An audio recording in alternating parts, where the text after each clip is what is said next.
Mai Mahiu mane oyudo midhiero kata mane oyudo midhiero mar oula mane oweyo ka ji 60 owito ngimagi medo yudo midhiero bang' sirkal ma pacho ka tamo riwruoge moko ariyo ma ok mag piny owacho mondo kik gernegi udi. Okang' ma kama okelo ichwang' kowuok kuom jodak ma kono mosebedo ka odak e ute mag apanga bang' midhiero mane okelo tho kod lal mag mwandu. Riwruoge ma yande owuok mar gero udi ne anyuolago mane dog gi lwetgi bang' masirano koni ne onyisgi ni nyaka puodhgi kod migawo mar arita kapok gikonyo ogandago. Cynthia Onyango miyowa ler masiganano. Jodak ma Mai Mahiu mane oyudo midhiero mar oula mane oweyo ji maromo 60 ka owito ngimagi koro ywak ne sirkal mondo owe riwruoge ma ok mag piny owacho gernegi udi malong'o ma ginyalo dakie bang' sirkal keto ageng'a e chenro ma kamano ma ok onyisogi gima omiyo geng'gi. Jobo Kelo ma en director mar Rotaract e bade ma Nakuru wacho ni e ng'eyo margi ne ging'eyo ni gidhi chopo ir jodak madwaro kony kendo chiwo negi mich margi bang' manyo omenda manyalo konyo e chenro mag udi.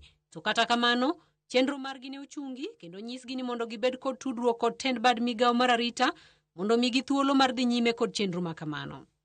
Olero ni kaluwore kod ageng'a ma kama omenda mane giseketo tenge ne chenro mar konyo jogo mane gigeto inyalo kete chenro mamoko kaluwore kod deko mag yore mag sirkal. We thought when we were introduced to the area elders and the beneficiaries, we could come and just gift them the houses. Now we are told that we cannot start until we get some approvals, which is a bit surprising. So what we have decided is we'll just come, talk to the beneficiaries. We have the funding available to give them, but if it proves a bit difficult, what happens is there are a lot of needs out there. So we'll just move and do another project altogether, which is unfortunate because the money was raised to be able to support these communities. Ne Benard Ndung'u ma mwandu neno lal kendo yawuote ariyo bende ne owito ngimagi e kinde masira ma kamano.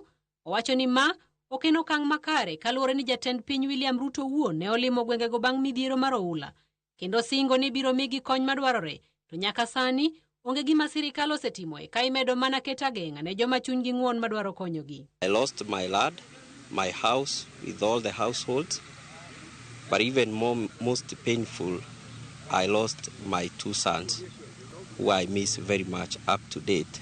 The government came here. We remember His Excellency the President was here.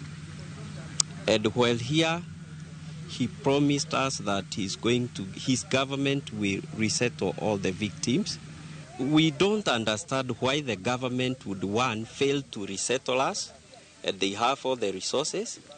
And they become also a barrier when we have a well-wisher who is willing to resettle us immediately. Reverend Stephen Mwaura mane olalo ji adek e anyuolane kaachiel kod Rose Wanjiru wacho ni deko mar sirkal yudonegi kar jot makare ok nennegi makare kaluwore ni lo ma idwaro gednegie bende en margi ma ginyiewo ma ok en mar ng'ato. Tuliambiwa ya kwamba mwezi wa 6 tutajengewa. Jambo ambalo hatujawahi kufanyiwa hata siku ya leo. Serikali iliweza kutunyamazia. Hii ardhi sio ya kupewa. Hii ardhi nililipa, nilinunua. Niko na title D ambayo inasoma majina yangu. Kwa nini nakatazwa kujengewa na wale ambao wanabeba mzigo wetu? Serikali yetu ilinyamaza kutoka wakati tulipata hii janga. Walitupea ahadi na mpaka waleo ahadi ijaitimika. Sasa tunauliza kwa sababu saa hii tumepata wasabaria wema. Si wakubali sisi tuendelee na maisha yetu tujengewe. MCA mar gwenge makono Eliud Kamau to wacho ni riwruoge go ne ochik ni mondo kal kuom sirkal kaluwore ni lo makono yande idwaro mondo ng'ira ng'iny margi mar siro weche gedo kod dak. Ka Jobo Kelo mar Rotaract kaachiel kod nyawadgi Shamsha Girani to okwayo sirkal mondo migi tich mayot mar konyo jogo mane oyudo midhiero kendo gol ageng'a makikorgi to gineno ni onge tiende. This is an area of like 30 to 40 acres, and this is where almost 25 people lost their lives. From the DC's office, we are told we need to get a letter from the PS, which to us is a bit difficult because we have done a lot of charity, but we haven't found a requirement like that. So all we are asking is make it easy for us to be able to help. Cynthia Onyango, Ramogi TV.